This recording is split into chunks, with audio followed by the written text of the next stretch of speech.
সবার আগে বাংলাদেশের জন্য চিন্তা করবেন। দেশটা যদি ভালো থাকে আইনের শাসন এমনিতেই কায়েম হবে। দেশটা যদি ভালো থাকে মইনুল হোসেন রোডের ৬ নম্বর বাড়িটা আর ভাঙা যাবে, কেউ ভাঙবে না। জনাব তারেক রহমান বলেছেন আইনের ঊর্ধ্বে কেউ থাকবে না, অর্থাৎ উনি সুশাসন, গভর্নেন্স এবং আইনের শাসন প্রতিষ্ঠার উদ্যোগ নেবেন। কিন্তু ইশতেহারে তার রূপরেখাগুলো কি যথাযথ মনে হচ্ছে? হ্যাঁ, তিনি লন্ডনে ১৭ বছর ছিলেন। লন্ডন তো তাকে অনেক কিছু শিখিয়েছে বলে মনে হচ্ছে, কারণ ইশতেহারের যে আইডিয়া, এই আইডিয়াতে মনে হচ্ছে লন্ডনের সভ্যতা, লন্ডনের গণতন্ত্র, লন্ডনের জীবনযাপন, লন্ডনের মানুষের চিন্তার যে হাইট, এটা ওনাকে অনেক কিছু শিখিয়েছে। ইশতেহারটার মধ্যে তার ছাপ পাওয়া যায়। বিএনপির নেত্রী বেগম খালেদা জিয়া ৫ম থেকে ৯ম পর্যন্ত ইশতেহার ঘোষণা করেছিলেন। তারেক রহমান সাহেবের এই প্রথম রাজনৈতিক জীবনের এটা তার প্রথম ইশতেহার ঘোষণা। করোনা বা যে কোনো ভাইরাসের এগেইনস্টে ফাইট মানি ব্যাকট্রলের লেফট রাইট দলের চেয়ারম্যান হিসাবে এইটার একটা ভিন্নতা আছে। ভিন্নতার প্রথম যে ভিন্নতাটা, সেটা হলো সবার আগে বাংলাদেশ। তার যে স্লোগান সবার আগে বাংলাদেশ, আপনি যখন সবার আগে বাংলাদেশ দিবেন, সবার আগে বাংলাদেশের জন্য চিন্তা করবেন, দেশটা যদি ভালো থাকে দেশের মানুষও ভালো থাকবে। দেশটা যদি ভালো থাকে আইনের শাসন এমনিতেই কায়েম হবে। দেশটা যদি ভালো থাকে মইনুল হোসেন রোডের ৬ নম্বর বাড়িটা আর ভাঙা যাবে, কেউ ভাঙবে না। দেশটা যদি ভালো থাকে অরফানাল ট্রাস্টের নিজের টাকার মামলা নিজের উপর আসবে না, দুর্নীতির মামলা। টাকাটা আমার, কিন্তু দুর্নীতির মামলায় আমি আসামি। নিজের কর ফাইলেও আটকায় থাকবে না। তো এইরকম দেশটা ভালো রাখতে হবে, সবার আগে বাংলাদেশ। এই জায়গাটায় যদি আপনি যেটা বলছেন আইনের শাসন, আইনের শাসনের কিচ্ছু দরকার নাই, সবার আগে বাংলাদেশ, এটা বাস্তবায়ন করলেই হয়। আমাদের রাজনৈতিক দলগুলা বলে যে আমরা ক্ষমতা গ্রহণের পর, কিন্তু ক্ষমতা গ্রহণ না, যদি হয় জনগণের সেবা করার সুযোগ পাওয়ার পর, এই জায়গাটায় যদি আসি। রাজনীতির আরেকটি পিঠ হচ্ছে অর্থনীতি। তার ইশতেহারের ৯তম অধ্যায় হচ্ছে অর্থনীতি, যেখানে তিনি বলছেন ডিজিটাল অর্থনীতি, বৈশ্বিক সংযোগ বাড়াতে আন্তর্জাতিক সিস্টেম পেপল চালু, ই কমার্সের আঞ্চলিক হাব এবং মেড ইন বাংলাদেশ পণ্য। এটা বাংলাদেশের অর্থনীতিতে নতুন কিছু কি?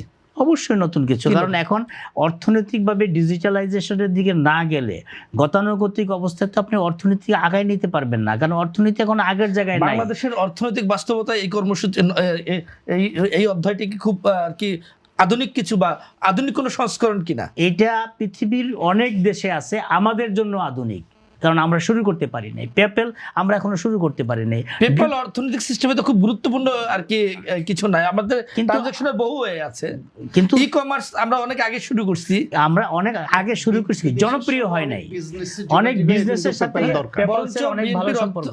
বিএনপির এই অর্থনৈতিক এই জায়গাটায় আরো নতুন কিছু থাকতে পারতো, যেটি আমার কাছে মনে হচ্ছে এখানে তার গবেষণাটা দুর্বল। না, নতুন কিছু হবে, কারণ অর্থনীতি, বাংলাদেশের অর্থনীতির নানা রকম, বিশেষ করে আমরা যদি রপ্তানিমুখী পণ্য দেখি, যেটার সাথে আমাদের অর্থনীতির বড় একটা সম্পর্ক, আমাদের হাতে কয়টা রপ্তানিমুখী পণ্য আছে? আমরা ডাইভার্সিটির মধ্যে যেতেই পারতেছি না। আমাদের এই যে প্রচুর জিনিস আছে যেটা আমরা রপ্তানি করতে পারি। আমরা পৃথিবীর বহু দেশ আছে যেই দেশের সাথে আমরা ব্যবসা বাণিজ্য করার কথা চিন্তাই করি না।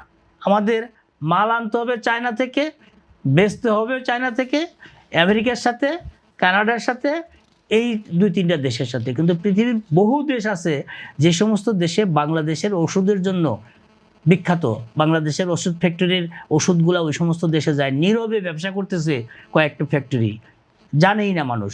আমাদের হ্যান্ডিক্রাফটস বহু দেশে যায়, নীরবে কয়েকটা কোম্পানি কাজ করতেছে। আমাদের প্রোডাক্ট কিন্তু অনেক, কিন্তু আমাদের সেই ব্যবসাটা নাই। ব্যবসার জায়গাটা আমাদের যে সরকার, যখনই সরকারে যে আসে তখন তারা প্রথম একটা শ্রেণীকে শত্রু মনে করে, সেটা হলো ব্যবসায়ী শ্রেণীকে মনে করে। ব্যবসায়ী শ্রেণী হলো সবচেয়ে বড় শত্রু। এই যে গত 18 মাসের এই সরকার, এই 18 মাসের সরকার এসে প্রথম যে শ্রেণীটাকে শত্রু হিসাবে চিহ্নিত করলো, সেটা হলো ব্যবসায়ী শ্রেণীকে। কিন্তু এই ব্যবসায়ী শ্রেণীকে নিয়ে যদি তিনি সবাইকে নিয়ে, এই প্রফেসর ইউনূস রাষ্ট্রটা 18 মাস চালাতেন, অর্থনীতির এই সংকট যেটা এখন হয়ে গেছে, এই সংকটটা কিন্তু হতো না। ব্যবসায়ীরা ব্যবসা করতে পারছে না, ব্যাংকের টাকা নাই, 5টা ব্যাংক একত্রিত করতে হয়েছে, নানা রকম ঝামেলা আছে। বহু ব্যবসায়ীর ব্যাংক অ্যাকাউন্ট আপনি এখন পর্যন্ত ক্লোজ করে রাখছেন, ব্যবসা করতে পারছে না, এলসি করতে পারছে না। তো ব্যবসায়ীরা যখন LC তো নেই বললেই চলে আর কি। হ্যাঁ, ব্যবসায়ীরা যখন সরকারের চোখে শত্রু হয়ে যায়, সেই দেশ তো ভালো থাকতে পারে না।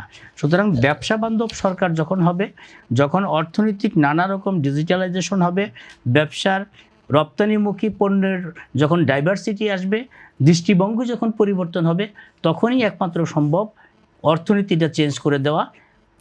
তারেক রহমানের এই জায়গাটায় নতুন দৃষ্টিভঙ্গি আছে বলে আমি মনে করি। এইটা করতে পারলে আমাদের একদম তৃণমূল পর্যায়ে কিন্তু এখন আমাদের প্রত্যেকের হাতে হাতে একটা ডিভাইস আছে। প্রত্যেকেই কিন্তু যার যার মোবাইলটা চার্জ করে, বিকাশ করে বা পকেট দিয়ে বা অন্যান্য, কারণ সে যদি ডিজিটাল না হয় তখন সে বিকাশ তো চালাইতে পারে না। আমাদের ট্রেন্ড কিন্তু হয়ে গেছে। এখন নতুন নতুন প্রোডাক্ট আসতে হবে, নতুন নতুন ব্যবসা বাণিজ্যের ক্ষেত্র তৈরি করতে হবে, অর্থনীতির দৃষ্টিভঙ্গি পরিবর্তন করতে হবে, ব্যবসায়ীদের আরও বেশি উদ্যোক্তা হওয়ার সুযোগ দিতে হবে, ব্যাংকের ফ্যাসিলিটিস বাড়াইতে হবে, এই দেশে বিনিয়োগ আনার জন্য চেষ্টা করতে হবে। এই দেশে এই সরকার আসার পরে একটা বিনিয়োগ সম্মেলন করলো, বিশাল আয়োজন, একদম সাংঘাতিক সরকার এরকম করেছিল। বিশাল আয়োজন করলো। বিশাল আয়োজন করা হওয়ার পরে প্রোডাকশনটা কি? একটা অশ্বডিম্ব। এই যে অশ্বডিম্ব তৈরি করলেন, আপনি যদি বিদেশি বিনিয়োগকারীদের এনে সম্মেলন না করে দেশীয় উদ্যোক্তাদের নিয়ে একটা সম্মেলন করতেন, আপনি যদি বলতেন যে আমার ছেলেরা চাকরির দাবিতে আন্দোলন করতে গিয়ে প্রাণ দিয়েছে, আপনারা দেশীয় ব্যবসায়ীরা সবাই মিলে আগামী 1 বছর সময়ের মধ্যে বা 6 মাস সময়ের মধ্যে আমার ছেলেদের 10 লক্ষ ছেলেদের বেতন, মানে নতুন কর্মসংস্থানের সৃষ্টি করতে হবে, এই ব্যবসায়ীরা কিন্তু তা করতে পারতেন। যদি বলতেন যে আমার দেশের সাধারণ মানুষ 100 টাকা হয়ে গেছে চালের দাম, 200 টাকা হয়ে গেছে সয়াবিনের দাম, এই দাম অর্ধেক করতে হবে, স্বল্প মূল্যে আমাদের দেশের নিম্ন আয়ের মানুষের দিকে নিত্যপণ্য দিতে হবে, ব্যবসায়ীরা কিন্তু তাই দিত। ব্যবসায়ীদের যদি আপনি সুযোগ দিতেন, সেটা না করে ব্যবসায়ীদের গলা টিপে ধরলেন। গত 18 মাসে ব্যবসা করছে কে? একমাত্র বাণিজ্য উপদেষ্টা ছাড়া আর কেউ ব্যবসা করতে পারে নাই। সুতরাং কেউ ব্যবসা করবে আর সকল ব্যবসায়ীদের আপনি একদম হাত পা কেটে ঝুলিয়ে রাখবেন, পানিতে ফেলে দিবেন, সেভাবে হবে না। তারেক রহমানের এই ব্যবসা বান্ধব চিন্তা, অর্থনীতির দৃষ্টিভঙ্গির চিন্তায় বাংলাদেশে আরও নতুন উদ্যোক্তা তৈরি হবে, নতুন অর্থনৈতিক ব্যবস্থাপনা তৈরি হবে, অর্থনৈতিক লেনদেনের, টাকা পয়সার লেনদেনের নতুন নতুন প্রোডাক্ট আসবে। সেটা আসলে পরে দেশের মানুষের মধ্যে টাকা পয়সা যদি নাড়াচাড়া না হয়, অর্থনীতি সচল হবে না। এই 18 মাসে বহু মানুষের ঘরে কিন্তু অনেক টাকা জমা পড়ে আছে, সাহস পায় না কেউ যে এই টাকাটা ব্যাংকে রাখবো নাকি ইনভেস্ট করব না কি করব, ঘরের মধ্যে রেখে দিছে। এই ঘর থেকে টাকা যখন বের হবে, এই যে ইলেকশন উপলক্ষে কিন্তু তাও কিছু মানুষ টাকা পয়সা ছড়াচ্ছে, বোঝা যাচ্ছে কিছু টাকা পয়সা মুভ করতেছে। টাকা হলো মুভমেন্ট করতে হবে, টাকার চলাচলটা ভালো হচ্ছে। টাকা চলাচল যেভাবে হোক, কালো বলে না সাদা বলেন, টাকাকে চলতে হবে। টাকাকে যদি আপনি চলতে না দেন, ইঞ্জিন যেমন এক জায়গায় বসে থাকলে চাকা নষ্ট হয়ে যায়, টাকার অবস্থা একই।